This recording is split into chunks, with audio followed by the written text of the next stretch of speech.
Hi guys, I'm just waiting for a few more people and for Grace to join. And then we'll get started.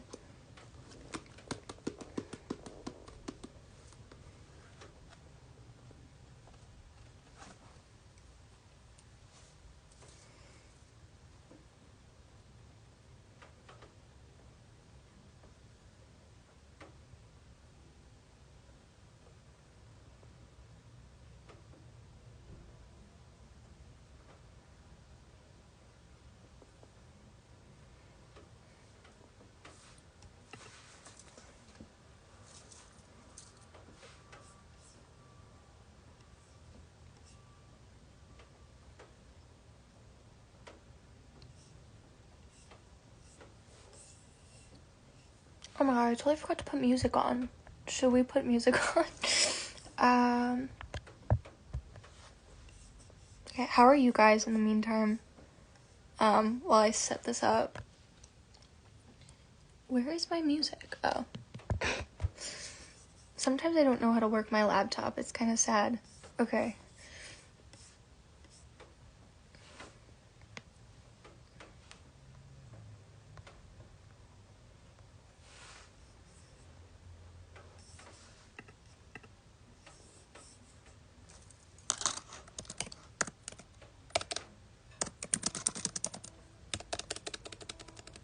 If you hear, like, excessive typing, I'm so sorry.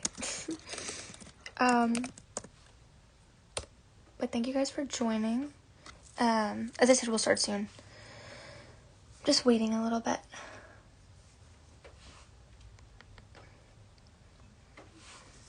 Okay, I'm gonna put some music on in the meantime. Where'd it go?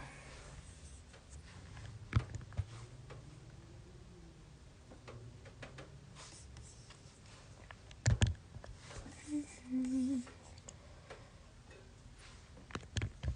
my volume on too loud?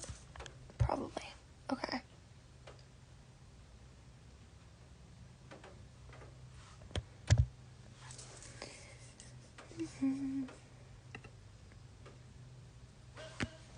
Okay, someone just let me know, like, if that's very loud. I can't tell from my end. I think it's okay though.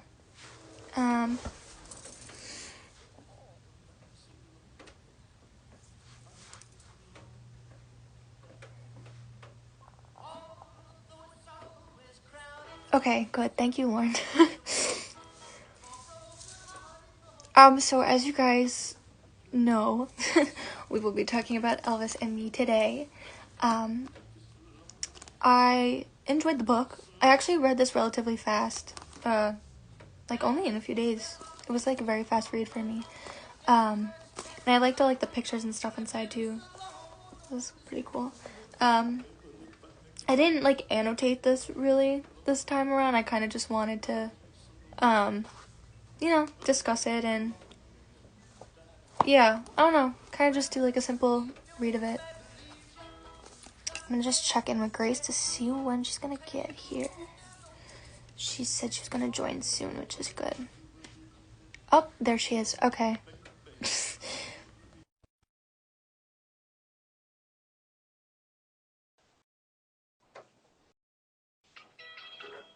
Did it work? Oh. Did I have to like accept it? Oh. Okay. Oh my god, hi Grace. Hello. Oh, wait, you're kind of going in and out a little. Hi. Oh, great. Okay. I think you're okay now. Okay. Okay. Hey. Hey. So if you guys didn't know, this is my friend Grace. And she loves movies, and she's a Miss Girl movie enthusiast, and she studies movies. Yeah. So, yeah. That's all the way to put it, yeah. Yeah, I don't know how. I mean, if you want to share anything else about yourself, you can go ahead. Yeah, I mean, I went to film school. I'm not annoying about it, though, which is nice. Yeah, I'm an aspiring filmmaker. I've directed a short. And I've seen a lot of movies, so I do. You see a lot of movies, you know what you're talking about. Yeah, yeah. So that's why I thought this would be perfect. Grace to talk about Elvis and Me with me. Um, so, where would you like to start with this discussion? I honestly didn't really think this through. I I just saw the movie yesterday. So I You have a did. lot of very fresh thoughts on the movie, and I read the book probably about a month and a half ago. So my thoughts on the movie did actually sort of shake off the dust on having read that book about a month ago, which I think is like a good thing to say about how it adapted the book, that I was watching it and remembering what I had read. So I thought it did a pretty good job adapting Yeah, the book. I know you have just been reading the book, so you probably have more to say on that. yeah. I mean, I literally like just finished the book. Like, what was it, like yesterday? So I have more of a fresh read on the book, whereas you have more of a fresh read on the movie. But I mean, obviously, with books and movies, they don't make it completely accurate when they're like, fully like depicting. They gotta leave things out. But I thought the movie was done pretty well, and I think it kind of like captured like most of like what the book was talking about. Obviously, there was like some little things that were left out. Um, but yeah, I don't know. Should we start like with like a certain part of the book? I don't know. I don't know how you like what you want to start with. So I thought was really interesting about the movie and the book was it's it's it's Priscilla's point of view, which I think is something that I think gets lost a lot of the time. Is that there's a very interesting, I also think, correlation between um, Priscilla being sort of in this orbit of this very famous man and someone that we've all created an image of, and she sees many different sides of him because she. And I think that that's very fascinating that Sofia Coppola told that story, given that her father is a very famous man. I don't know how much your audience knows here, but here her father directed literally The Godfather. So to have sort of that same perspective, I think did lead to a very good interpretation of the book, we'll say. But like you said, it's when you adapt something to a movie, the have to take, you're not just taking the book and putting it into script format. It's just not going to work. The movie was an hour and 50 minutes long, and the book was, I think, probably somewhere in the vicinity of 250 to 300 pages. Um, Yeah. when you write a screenplay, a page of a screenplay, it generally equals a minute of screen time. So to just take that book and put it into screenplay format, you're looking at like a 6 hour thing, which just wasn't going to happen. You've got to trim, you've got to condense, you've got to do stuff like that. I thought she did a great job with that. And I understand a lot of the concerns about it. But I think she had a that. I thought her view towards Elvis was very generous, actually. Like she could have, Sofia Coppola could have made that a lot less generous of a view than she did. I think she was able to depict the way that sort of Colonel Tom Parker hung over everyone's life there. You never see him, but you hear about him a lot, and you get the sense that this man is controlling and manipulative and abusive. And to sort of basically say Elvis did these bad things, abused Priscilla in aspects, but also he was abused. I think that's, if you watch the movie more than just very surface level, these are the events that are occurring. You pick that up and you internalize that. Yeah, because I mean, when you think of it, it's like they were all like living amongst this, this fame, and they were kind of they were all victim to like a certain aspect of it in a way. And I guess a lot of times when there was like issues between Elvis and Priscilla, a lot of the times it was because of that fame and that light and like the pressures that were on him and then the pressures that were on her. So like everything kind of just like dominoed effect into each other, Yeah. which I thought was interesting. Um, I mean, yeah, one thing that I thought like the book had a little more was like more about like the Colonel being in it.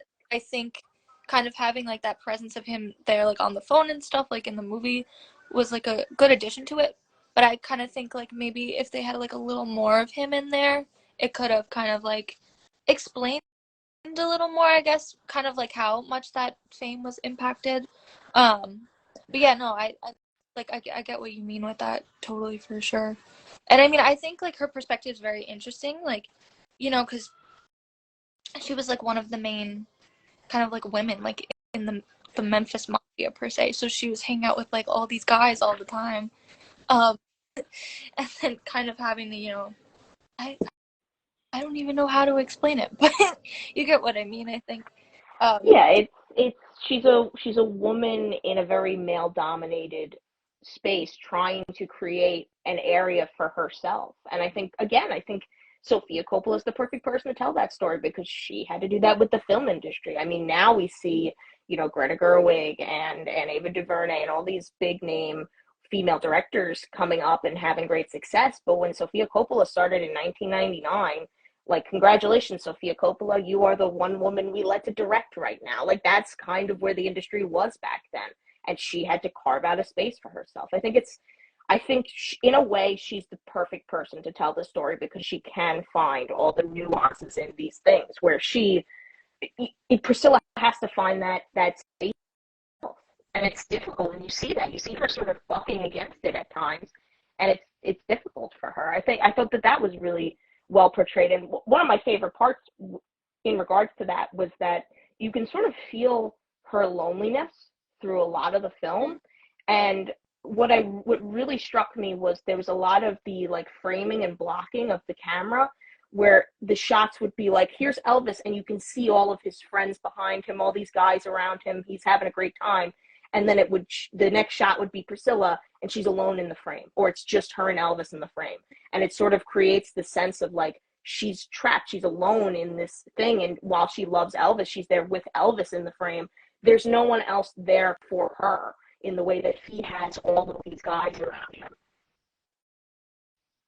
yeah, that's a really interesting like point to pick up on. Oh wait, you're like going in and out of my head. Okay, wait, you're no, but I like yeah, I definitely felt like that loneliness, but I didn't even like think about that like those parts where, you know, it was just like her in the screen. But that's a really interesting like addition that Sofia added to that. And I kind of think too like what you were saying about like how kind of like Sofia has lived in the light of like her father and like that aspect like that yeah, like that's a really good correlation I think between the two for definitely like telling this story for sure.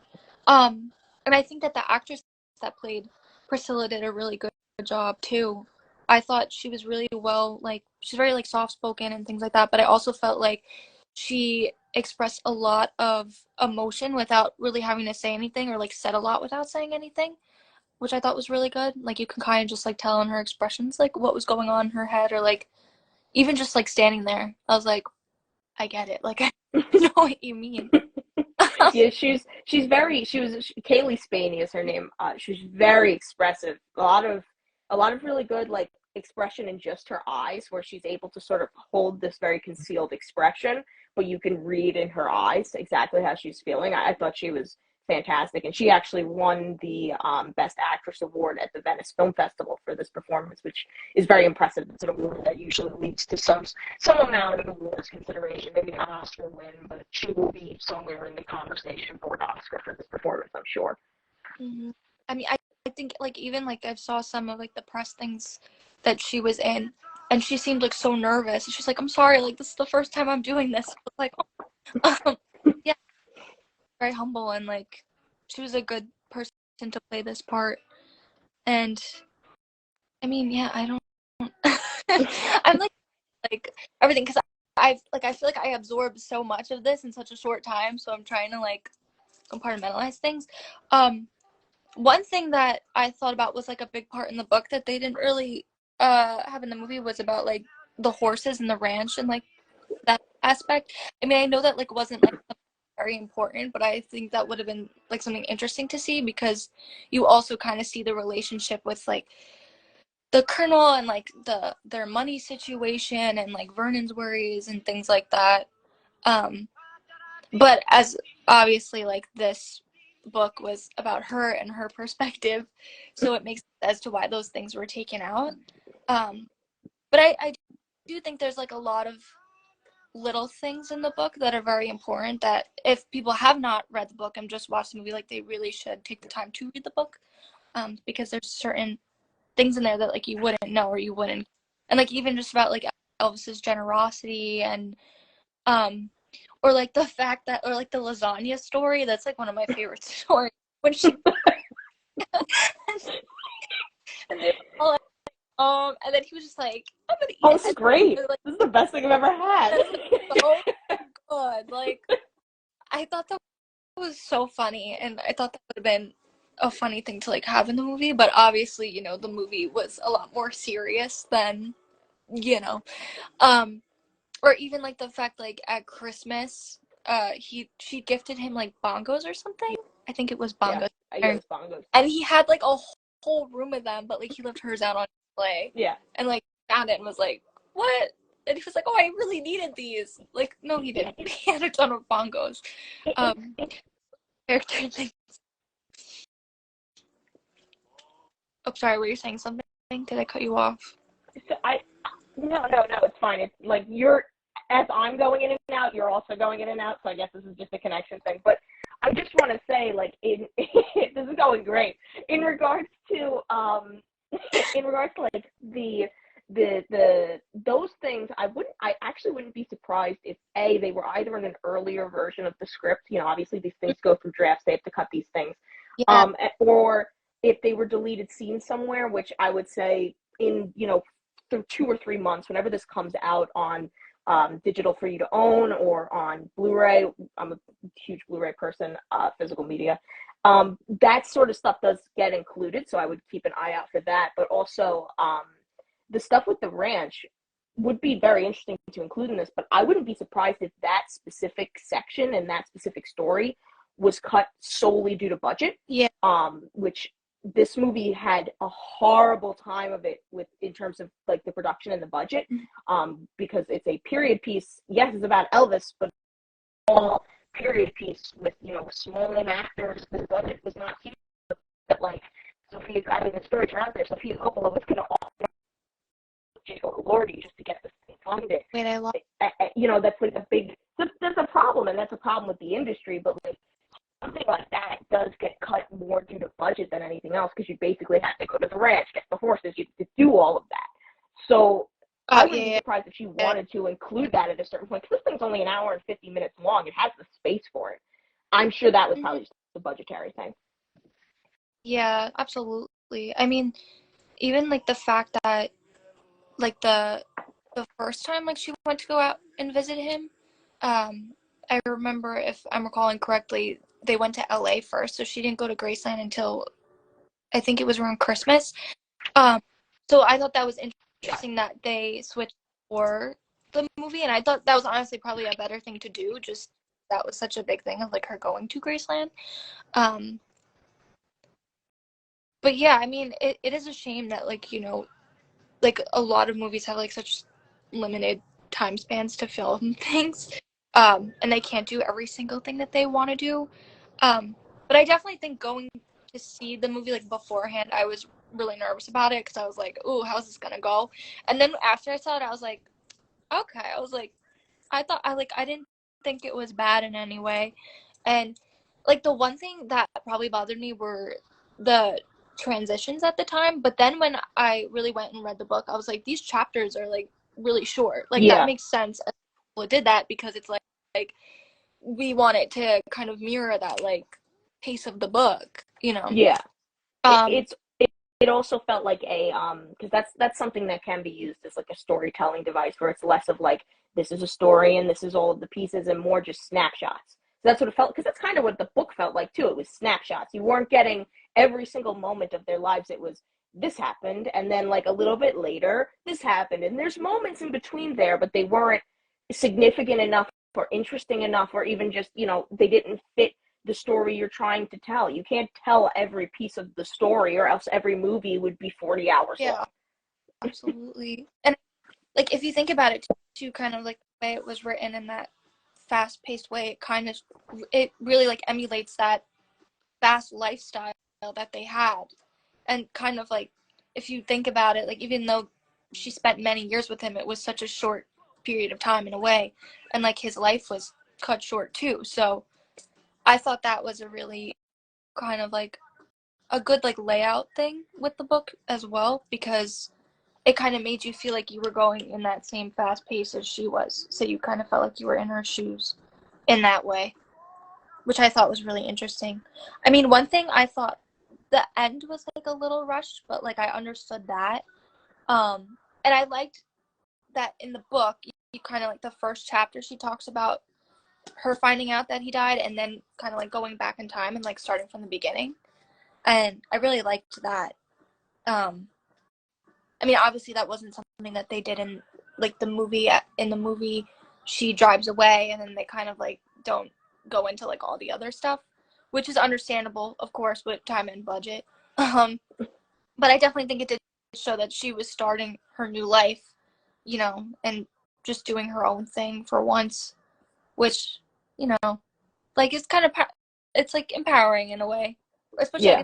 guess, for a woman during that time too, because if you think about it too, like lifestyles of many women were very similar during that time, and like this was just one woman, of course, but this was someone who was in the face of a famous man, so a little different, but you know, like that kind of like expectation to be a housewife and to not work, and like that was how life was for many people back then. And I think a lot of people kind of forget about that, and how I guess like throughout time, you know, everything has changed so drastically in that sense.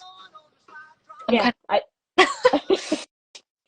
I think that that's a really, actually, I didn't even think about that. That's a really interesting perspective. This is, you're looking at what life was like for many women through the perspective of one woman who, yes, is obviously connected to this very famous man, but he had the same views as other men of the time. And the only reason why you're reading her story is because she was so connected to a famous person. Otherwise, none of them are writing a book otherwise. I think that that's, you know, really fascinating to think about, actually. Yeah, yeah, yeah. No, I think the same way. Yeah, obviously I said that, but I guess like, what was your favorite part of the book, like specifically? I don't know. That's tough because, again, it's been a minute since I've read the book. I really actually liked the structure. You know, you said that it starts with the her finding out how Elvis dies, and that's one of, if not the longest chapters in the book. So that sort of Yeah, throws you for a minute, and then it is sort of this very snapshot vignette, like that. Okay, this moment in time happened, and then this moment in time, and it paints the picture for you without you needing to know every second of it. I thought it was very economical with its length, but it was paced pretty well. Um, I'll tell you what my least favorite part was, and that was all the times that she wrote the word penetration. I was not a fan of every single time that she had. I liked that the movie was able to depict that without using her being like, and then he said no to the penetration. And like, that was my least, because I'll tell you, that's one of the first things I think of when I read the book, just because I was so concerned. I felt like sometimes like some uh ways like certain things were worded, I was like, wait, what do they mean by that? Or like that, you know what I mean? Like there was like certain things I was like, okay, wait, so did this actually happen yet, or like did not? Like that, but then I'd pick up on it later and be like, okay, wait, no, I get it now. But yeah, like besides, see, we like can't be serious so bad. I like how I'm sitting here with that for like 25 minutes, being like, don't say it, don't say it. Oh, and I gotta bring it up. If it's out there, then I'm not holding it in anymore.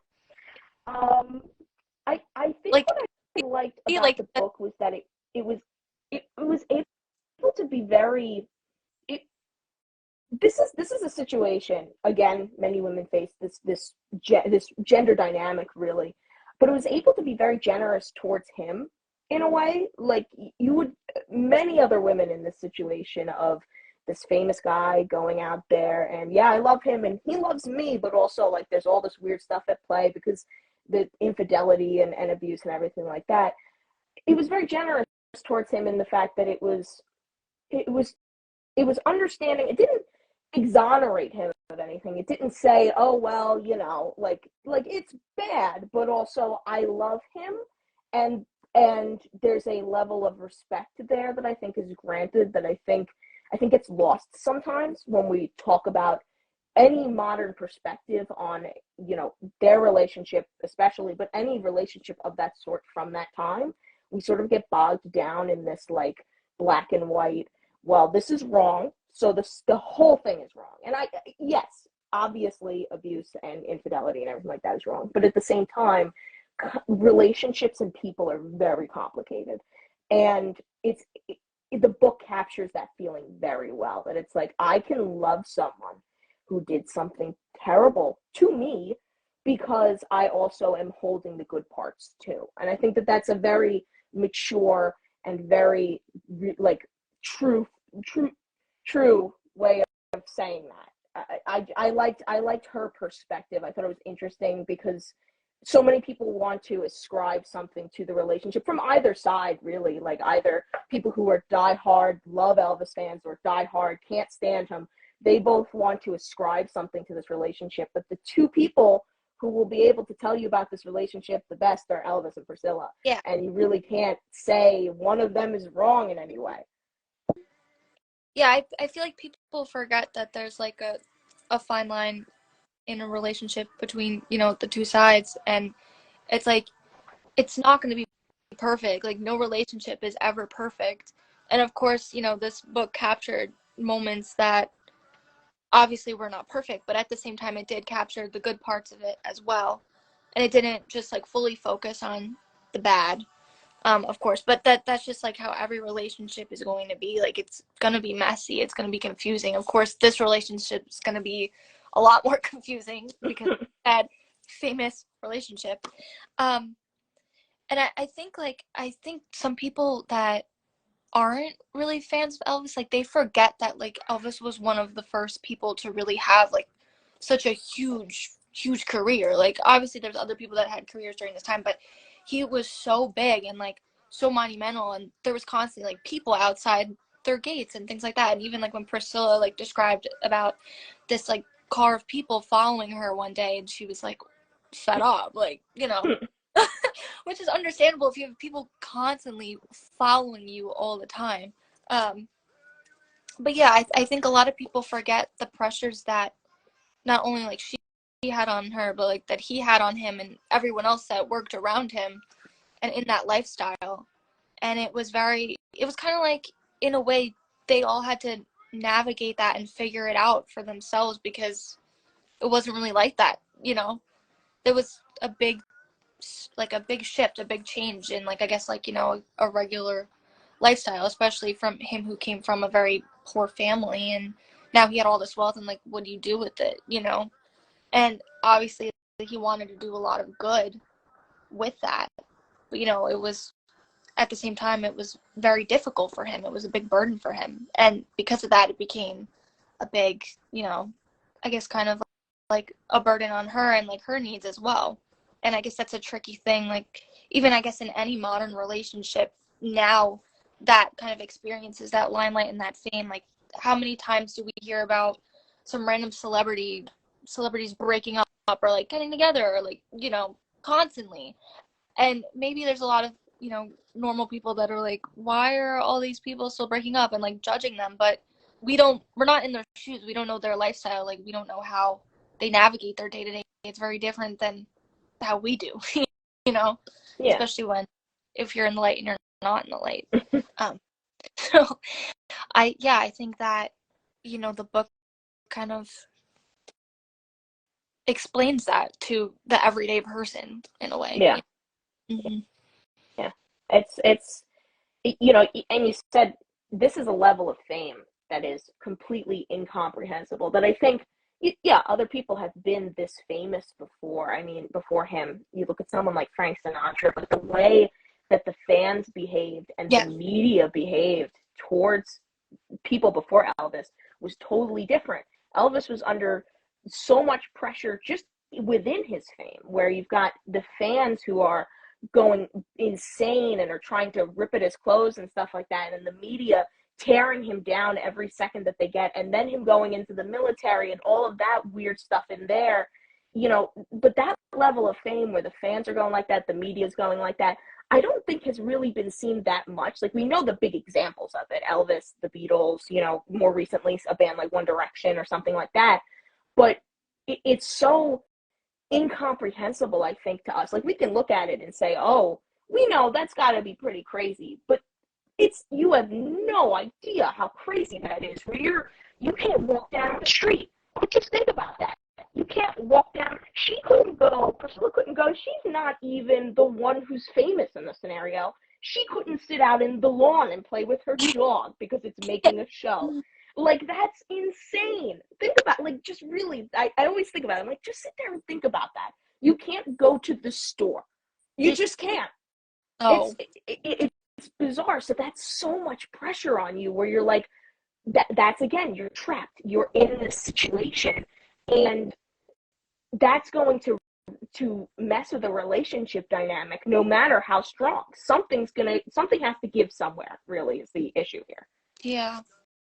Yeah, absolutely. And I mean, they were both like very young, like going through this entire situation. Like, obviously, like he was a young man, like she was a young girl, and kind of to shift from one life, like being them both being in Germany, kind of just having like this stillness and this, even though there were still, fans like outside his door and like people in his house in Germany, and then going to like this whole other different life. Like, I don't think anything could have prepared her, or like prepared their relationship for that, in that sense. And I think maybe in a way, like Priscilla to Elvis was just, to him it was like she was very comforting, because obviously like she reminded him of home, of being someone from the States and everything like that, but also just kind of like an escape from that crazy lifestyle, when they were alone together and things like that. And yeah, I don't think any of us could ever imagine what a life like that is like, especially like just trying to sit out on. But no, you can't, sorry. But yeah, no, it's crazy when you think about it. But I think like so many people are just so quick to judge, and like you have to have an open mind when it comes to these things, because it's like, what do we know, like, I I don't mean, know, that's also, kind for me, also, in terms of their relationship, I think a lot of it, he found her very comforting, but also she was like the only person really in his life that wasn't looking for anything from him. And she writes that in the book. That's shown in the movie too, where you can see she's never going to him, other than that one scene where she's like, well, your dad's kind of being a little tight with the money. But that's the only time. It's not like she's constantly hounding him for money or anything like that. And the movie, I thought, did a really good job for someone like me who loves a lot of old Hollywood stuff. I'm a big fan of old movies and stuff like that. The newspapers and the fan magazines and stuff like that, oh, is he with this person, is he with that person? There was always, with famous people, famous actors, a level of PR to the relationship. We hear PR relationship thrown a lot, but of, that was like a big thing.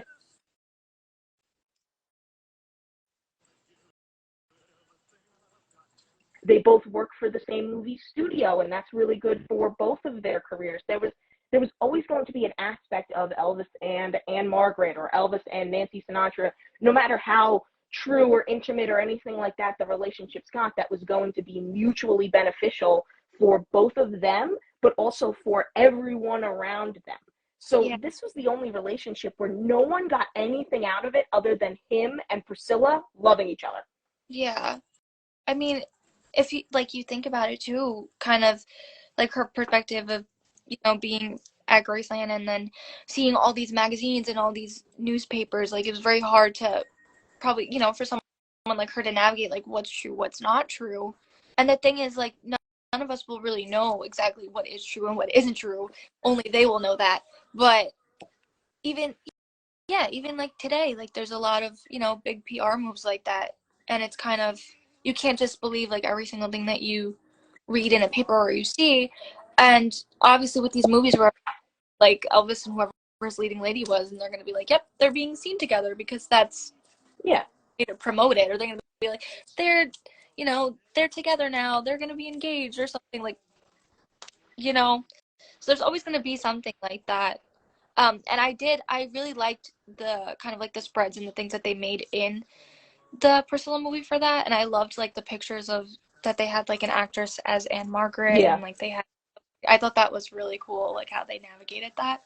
Um, yeah, I think I from an artistic standpoint, I liked that, like the little details like that. I feel like that's always something that I'm very much drawn to, like very little minuscule details that no one else is gonna look at, and I'm like, oh, I'm like, look at that hair clip on that person. You know, just certain little things like that. Yeah. But I Yeah, like the detail. production design was great. Sorry, the production design was fantastic. I mean, the magazines and stuff, the little extra articles that they'd have like listed on the front cover being completely era specific, and I'm sure they probably just found magazines that he was on or in and just put the pictures in there. But the fact that they were so specific to finding that, to making everything so true to like what a you know what a girl in Germany would get from the American Air Force Base, what music they would be listening to. And none of the music was like obvious choices. It was all like, okay, this is it. Like, because some movies, the needle drops are super. You're like, okay, that's an era specific song that like wouldn't be big at the time, but no one talks about now. I thought that that was incredible too. They put so much work, especially when they didn't have really a ton of budget to make it really specific. I thought it was great. Yeah, I actually I liked like certain songs in the soundtrack. I thought were really good, and I like that Dolly Parton was included as well. And I like that she had that song at the end. But yeah, I kind of feel like people kind of forget the amount of detail that goes into it, and obviously not everything was like completely specific, and it had to be, you know, kind of like done in a certain way where it wasn't fully, you know, copying, I guess, you know, Graceland or things like that, because it's, you know, it's its own establishment and its own respect and everything like that. But I think it did capture the essence and the time and kind of gave like a solid, like, you know, representation of kind of what it would have been like. And yeah, I don't know. I love all that stuff with like set design and costumes. And I thought that all of Priscilla's costumes were really good, and her wedding dress was so good. I loved that. Um, I forgot. I think there was like a name brand that like actually designed it or something, which I thought was cool. Um, but yeah, I think even things like that were done really well. And one thing, obviously, like I remember in the book when she first met him, she was wearing a sailor dress and she wasn't wearing it in the movie. Which again, understand that little detail. um, very little detail, but it could have been cool to like see something like that too. But you know, we understand that they have to kind of take certain things out and leave certain things in. I love that they had the that headband that she wore with the flowers, because that's such an iconic photograph of her in the car. Um, I thought that was really cool. And also kind of like the scene of her and Elvis in the car with Lisa Marie, like when she was first born. Because actually, Judy, who I have her book, she took those pictures of them in the car, which I thought was so cool, because I'm like, wow, they're like kind of showing that same angle in a way, which is really cool, and I love that. Um, but yeah, I like the inclusion of all like little details like that. I thought that was really good. Yeah, it was the costume design was really well done. I liked they were able to really nail. I mean, Kaylee Spaney looked great and she looked the part, but obviously she isn't a one for one with Priscilla, but they really were able to make like the outfits were really nailed, like especially like the big photos, the wedding scene, the photos that they took together as a family, that scene where like Lisa Marie's crying, doesn't want to do the photos, and Priscilla's like a little iffy on the photos, but they were really specific on those outfits. And yeah, there were a few that they didn't include, little details here and there. But they were able to, even in the scenes where, okay, didn't get the outfit quite right, but the look is so real. And I'd like to go back and watch it again and really hone in on the costumes, because when I was watching it the first time, it was a lot of that framing and the blocking of Priscilla that was really catching me. But a lot of times directors will use a lot of colors to sort of to signify things, and I'd really like to hone in on the outfits that weren't one for one versions of like famous photos or famous moments, and see what's going on with those outfits, because I'm sure there's some stuff going on there that they're using. Yeah, I thought it was, again, I think this is a really good, like, just a really good movie. It was one of those things that was like, yep, Sofia Coppola made another great movie. I don't know what else to say. Yeah, like what you were saying about the family photo scenes. I love that because I felt like that was such an iconic moment. So we got to see that, and I did like the little detail of her. There was one part where they were sitting. I think they were watching like the comeback special or something, and she was Yeah. wearing the honeymoon dress, which I thought was interesting. I was like, I know that dress. So I liked that, even if it wasn't as, I guess specific, or I guess, like, in that time you would rewear an outfit or something. So obviously, just like we do today. Um, but yeah, I don't. Yeah, I felt. I'm like trying to figure out what I'm trying to say. It's like my mouth is working faster than my brain is working. But yeah, I thought like the makeup looks were very well done. The hair was very well done. I felt like it captured like the descriptions that she would describe in the book of like how her makeup was done and how her hair was done, and things like that. And I think the one thing that really got me was I felt like the ending was very rushed, which I also felt like in the book it was also very rushed, but obviously, as we said, it's like snapshots. But I kind of felt that possibly there could have been a little more like emotion between the two characters with the divorce, but at the same time I understand that it was like it was something that was like they knew this was bound to happen. Like I feel like the both of them kind of knew they were slipping away from each other and it was just gonna, you know. Yeah. Um and I kind of think too that it would have been nice to see how they were still very close and like navigated things together after being divorced, but obviously, that wasn't in the movie as well. It was just her leaving, which again, understandable on time constraints.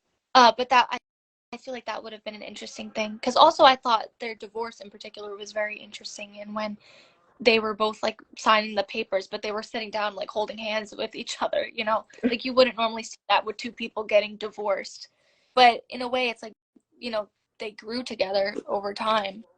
I think it's in a way it's inspiring of how they still managed to both be there for Lisa Marie and do things with Marie and still be like a family unit, even though they weren't together anymore.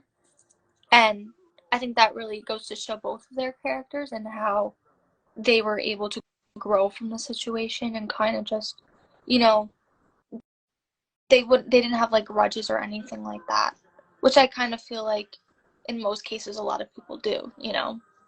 So it kind of shows the maturity level in that respect, I would say. Yeah.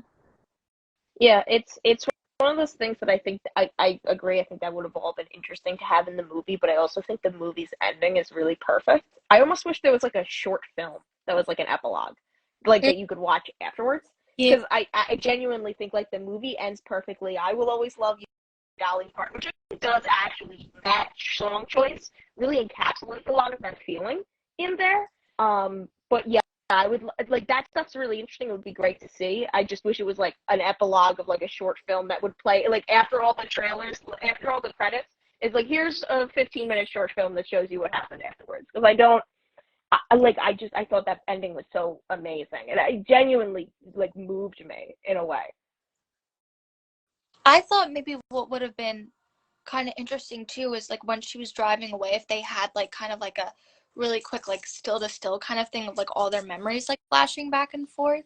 I think that could have been a really cool inclusion. But yeah, I did like though that it was kind of just focused on her and the song at the end. Um, I thought that was like a nice way to end it. And at first I was kind of confused because when she went back to Graceland, like when she was like leaving or whatever, and there wasn't really like anyone inside, I was kind of confused. I was like, wait, where's like Lisa Marie and everyone? But kind of what you were saying about those shots of her kind of just being alone, it kind of showed that loneliness in that space. Um, And I liked that there was like a lot of kind of just moments of just her walking around the house and things like that. Because I think if you think about it, those are probably like the only times where she or like anyone in that house would have like some sort of peace and quiet if it was, you know, no one was there. So I think that kind of showed that. And then her being on her own, I thought that was an interesting kind of, you know, way to set that up for sure. Yeah, yeah.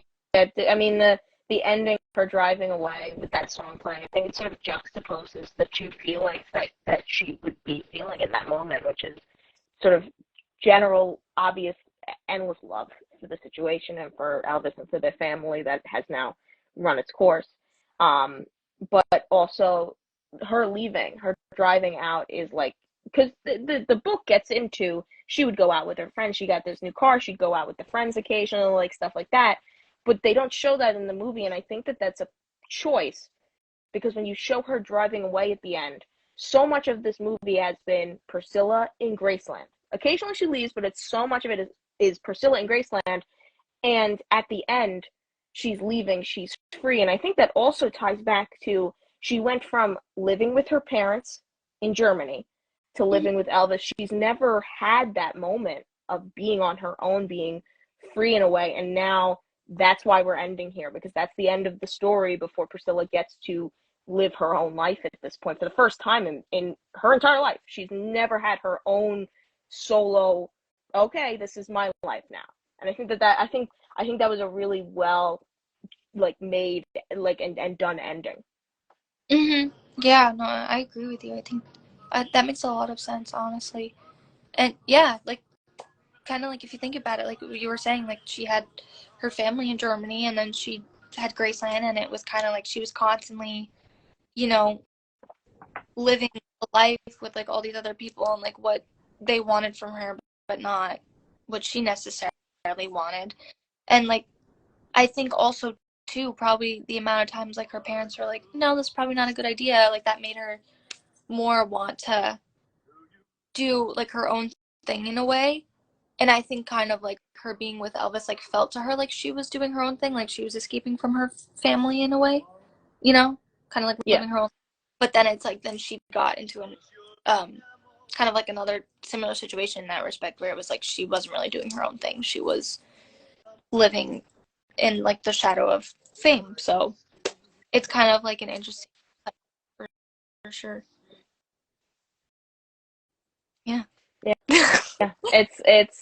It's a, you know, what else is there to say about I mean, there's plenty else to say, but I also did just see the movie yesterday, so there's a lot of stuff that will probably spring this, like I'm gonna be thinking about this movie for a while. I can tell that already. It's very, like you said, the ending's rushed, which I thought that while watching it too. I will occasionally just check to see how, like, what time it is, how long we are into the movie.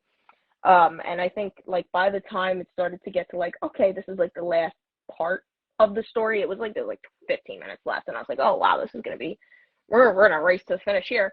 But yeah, the books like that too, where basically so much of the story is the being in it that once you get to the point where she's starting to get out of it, the story's just gotta come to its end. Like, because at that point you're sort of just prolonging the inevitable. Um, but yeah, it's a very well made film. I can't wait to go back and rewatch it. I also want to say Jacob Elordi was very good in this. Even though it was a little difficult at first for me to look at him and not see everything else he's done. He's very tall. I like in like a way that's like concerning to me, and I'm short, but like he's very like concerning. Like if he was like 4 inches shorter, he'd be the perfect male movie star. But I think he's actually too tall. Like, I think he's reached a point where he's actually too tall to be anything but a character actor, which is great for him. He seems to love it. He's very good in this. I think a lot of the concern and a lot of the like going back and forth again from the people who adored last year's Elvis movie or hated last year's Elvis movie. I was somewhere in the middle.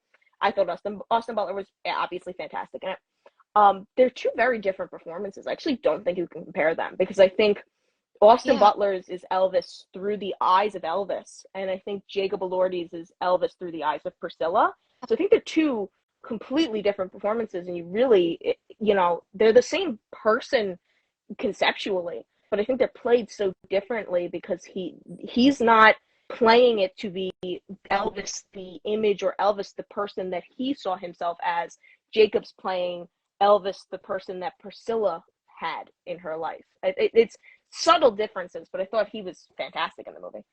Yeah, I feel like people forget about that. It's like there's so many people that are comparing them, like this one was better in this and this one was better in that, but it's like these are very two different movies. These are very two different depictions.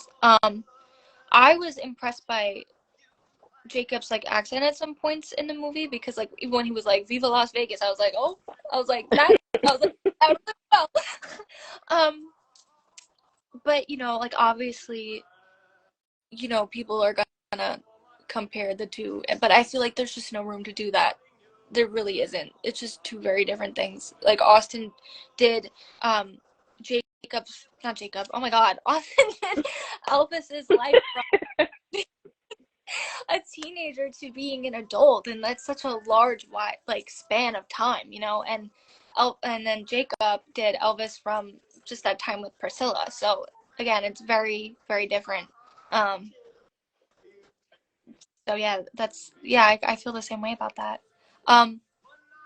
But also, I guess we can ask people too if they have any questions or things they want to also discuss. You guys can drop that in the last few minutes that we have. I can't believe it's already almost 5. Oh my God. No, time flies. When you have fun. Yeah.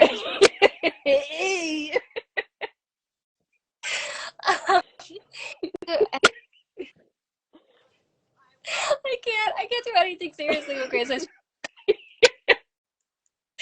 Oh my God, I swear. Don't mind those guys. It's been a minute since we've actually seen each other, so we're getting it all out right now. Oh no. Yeah. Also, if you guys haven't seen Saltburn yet, I recently saw that. It was very good. Jacob's in that. And he's also very, very tall next to his co-star, which is, but he did good in that, so I recommend that. A little diversion though. Ooh, okay, that's a good question. Someone asked, why do you think this movie is not doing well at the box office? So that's a very interesting question, and I think the answer is that you're the look at this as if it's not doing well at the box office is actually a case of perception. This movie is a small film that opened in a platform release. It's actually doing very well. It's not dropping a lot week by week. It's probably going to make all of its money back. This movie is doing incredibly well. It's actually considered one of the most successful independent films of the year. So I think we have this way of looking at movies as if they all should be making hundreds of millions of dollars, which is just not feasible in any real way. I mean, the movies that are supposed to be making hundreds of millions of dollars aren't making hundreds of millions of dollars right now. But when you make a movie this scale and you do a platform release, because I believe this film opened in New York and LA first, and then did like a week for that for Oscar qualifying and stuff like that, and then it expanded out. It actually has been doing very well. Like that's been the headline on this, is that like this, The Holdovers, one of the movies that came out earlier this year. I'm completely blanking on it. This is considered one of the most successful films by it's like a per capita thing almost. Like it's making money. It's not this movie is doing well. It's not floundering in any sort of way. It's only perception wise that we're saying, well, it only made this amount of money. You've got to take that against its budget and against everything like that. It was never going to make Marvel money, but for A24, it did pretty well. I'm actually interested. I have my laptop right here. I'm going to look at the box office returns for this movie because it's been hanging around. I just saw it yesterday. I was kind of concerned I was going to miss out on it because I had waited so long. And when I went yesterday, theater was half full, and it was a Saturday in the middle of the afternoon. A Marvel movie opened a week ago. There's a new Disney movie out. So it made $132,000 from 4 theaters in its opening weekend. This movie's doing incredibly well. It made 4.8. So its second weekend, it made 5.1 million. So that was when it wide released. Then the second weekend it made 4.8 million. So this thing actually has legs. It's not dropping a lot. That's what you've got to look at for a movie like this, is not the number, but how long it's lasting. Mm-hmm. That's like a 20% drop, if anything. If I can't do math off the top of my head. 10 to 20% drop, it's actually doing very well. That's good to hear. Yeah. I mean, I also think with everything with the writer's strike and everything like that, it's like things have been you couldn't do promo. You couldn't, like, this movie didn't get to do promo. This movie didn't get to do a press tour, is also something very important to, you're right. The writer's strike ended in time for this movie to come out, but the actor's strike ended like a week and a half ago, 2 weeks ago. So by the time this movie had actually come out, the actors couldn't go, Kaylee Spaney and Jacob Elordi couldn't go out there and promote it. And if Jacob Elordi could have gone and hosted SNL, probably it would have done even better than it did. So I think it's doing very well. Again, it's a movie that was made for like $10 million over the course of 20 days. Yeah, I think if anything, like, that would probably be a bigger factor in regards to that, because I feel like just so many different, no matter what film it is right now, like, everything's just so like messy with that whole situation. But obviously, everything's kind of fixing itself. Let's see, did anyone else have other questions? I didn't really fully look. Okay. Oh, these are just like comments about what we were talking about. But yeah, also, like, what do you think about the fact that it was filmed in that 30-day time period? Like, is that like for an independent film, that's not that bad, actually. Like 30, let me see what the actual number was. Filming went from October 24th, early December. Yeah, so probably about 20 to 30 days spent shooting that. That's not bad for an independent film. Stuff like that shoots in that quickest time period because not that big. You don't need that much time. I mean, a big budget movie shoots for 2 or 3 months because they have to, spend all that money somehow. But yeah, they were also kind of running up against it a lot of the times, like their budget, time, everything like that, because they had to put a lot of that money into the period stuff. Period films cost more because you've got to get the clothes, the cars, you've got to rent streets, and you've got to basically make everyone get their cars out of the way so you can have it look normal for 1960 whatever. So it's a lot of money to make a film, and it's time consuming to make a period film. I don't think the time frame is anything out of the ordinary. A lot of smaller films shoot in 21 to 35 days. It's just the way the industry works. You get in, you get it done, you get out, unless you're, one of these directors that makes their actors do 150 takes, but Sofia Coppola isn't. That's interesting, because I've never kind of like fully understood like filming time spans.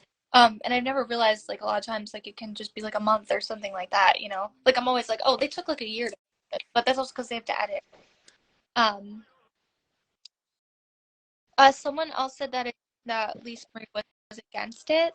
And I also think that was interesting, but also it's understandable because it is her father and she's going to protect her dad. So obviously, like, in this situation, like, she had to have some say into it, which I think as the end result, it wasn't as bad as probably like what we all suspected in that regard. It's also interesting to note that the emails that were exchanged that came out that showed that Lisa Marie was against it was a prior draft of the script that wasn't the final shooting draft. Right. So we don't know what was in that draft that may or may not have been taken in or out, and because she has unfortunately passed since those emails and before this movie came out, we will never know if she was against this version of the film or if, because the draft that she was upset about of the script had, I think, 10 extra pages. So we don't know what's in those 10 pages, what may or may not have been cut, what you may or may not have liked. But I think I texted you at the time when that news came out. Again, she's going to have a different view of her father than her mother is, just by virtue of, that's what happens. Children have different views of their parents than the parents do of each other. It's a different relationship, a different dynamic. Also, Lisa Marie knew her father for 7 years before he passed away, 6, 7, 8 years.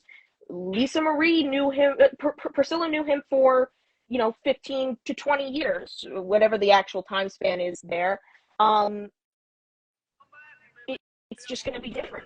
You don't, Lisa Marie knew him from her childhood. Priscilla knew him from a teenager to a adult to mid-30s. Like, this is just it's gonna be a different dynamic.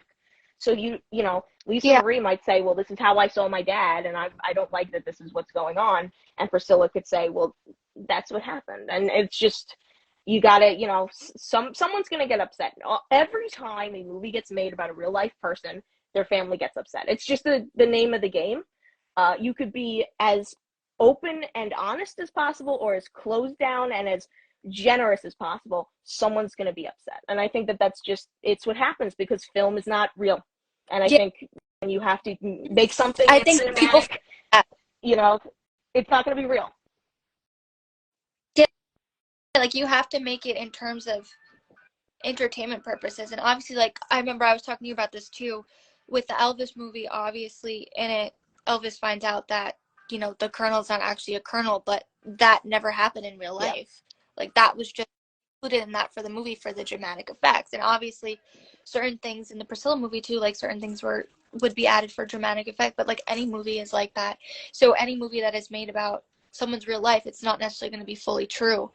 And I think just so many people miss out on the point that it's like, this is made for entertainment. It doesn't necessarily mean like this is accurate, unless you're watching an actual documentary where they're sticking to the facts of a situation, Even a documentary isn't true 100% of the time, because films have to have points of view and perspective.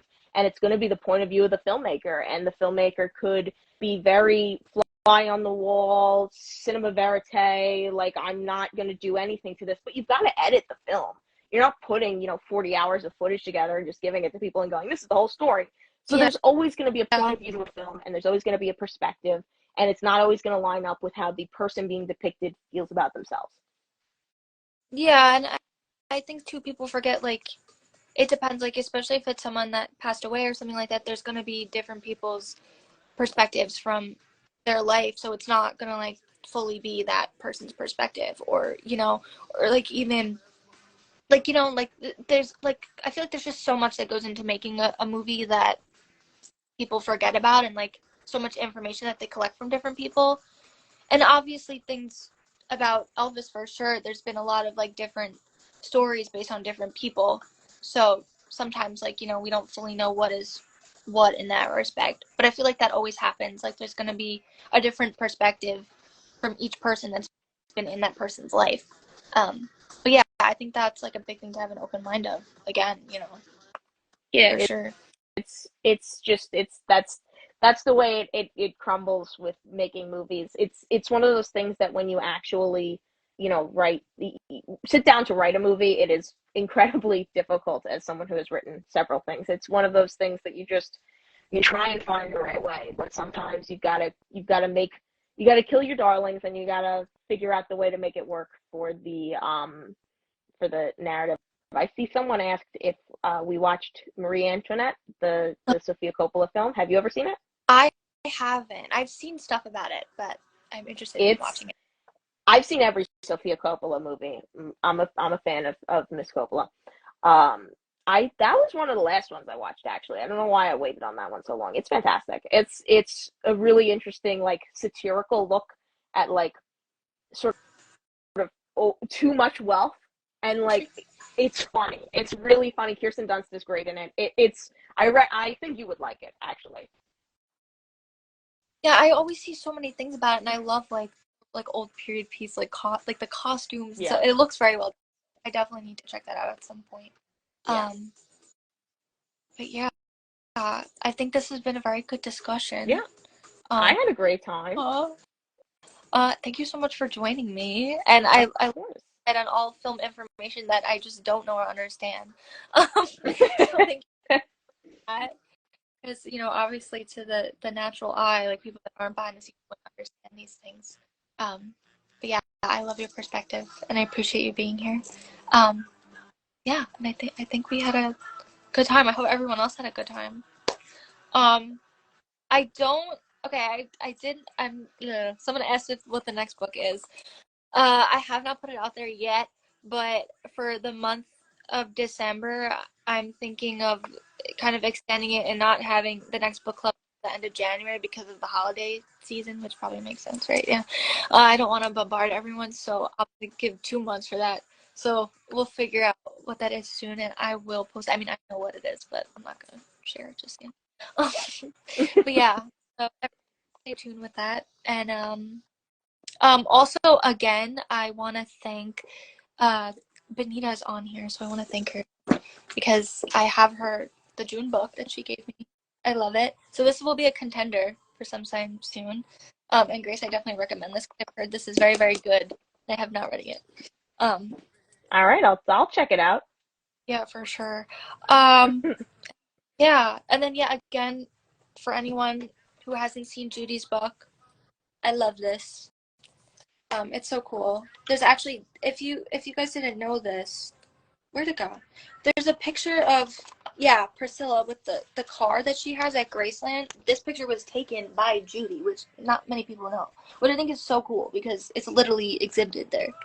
But yeah, there's a lot of different things in this too about Priscilla and Elvis that people might not know, and kind of how Judy also met Priscilla recently in the past few years. So if you guys are interested in that, it's a cool thing to check out. But yeah, it's another thing I recommend. But yeah, I guess that's all I have. Was there anything else you wanted to end with? No, I think we covered everything that I wanted to get to at least. Yeah, this is it's a good movie. I guess I'll end with this. Go check out some of Sofia Coppola's other movies. I mean, we talked about Marie Antoinette. I personally love The Virgin Suicides and Lost in Translation. I thought The Bling Ring was a lot of fun. I'm always going to defend Emma Watson, dramatic actor. Yeah, I genuinely think she has not made a actually bad film. Even her worst film is like pretty good. So, you just dig through that, you'll find something. Yeah, I've never seen the Virgin Suicides, but I was listening to like the soundtrack recently, and I really loved it. So I might have to go Yeah, watch that. that's a good one. Um, And you watch that? That's her first movie. Like that's insane. really? It's in her blood. Like that's you. It's just in her blood at this Oh, I gotta watch that. Definitely will, and then I'll get of it discussion for sure. Okay, well, it is. Oh my God, it's already 5:08. Sorry if we've kept all of you guys with our constant rambling, because when me and Grace talk about Yeah, this was directions actually visited. remarkably restrained for us. Yeah, yeah. um, again, so I guess I'll end it now. I'm gonna come to a Okay. close. But yeah, more information about next book club. And thank you again, Grace, for being our guest. Loved having you here. Definitely come again Of if we have any course. more guests, or you know, maybe we could even talk about some of Elvis's movies that he starred in. We could do I've some. seen so many of them. I would love to. Oh my God, yes, we'll definitely do that. GI Blues is my favorite. I say that to everyone. Oh. That's a classic. That soundtrack might actually be my favorite Elvis movie soundtrack. I think that one's great. I have it on my wall right there. Well, that's like the cover of it, but the actual one is like in my. Yeah, it's my fave. My fave. But yeah, anyway, diversion. So yeah, we will go now. So we won't Yeah. keep you all for coming, and I will post the video to Instagram so you can watch it if anyone has missed it. Yeah. All right. Peace out, Grace. I'll talk to you later. Peace out. All Bye, right. everyone. Slay. Slay. Slay.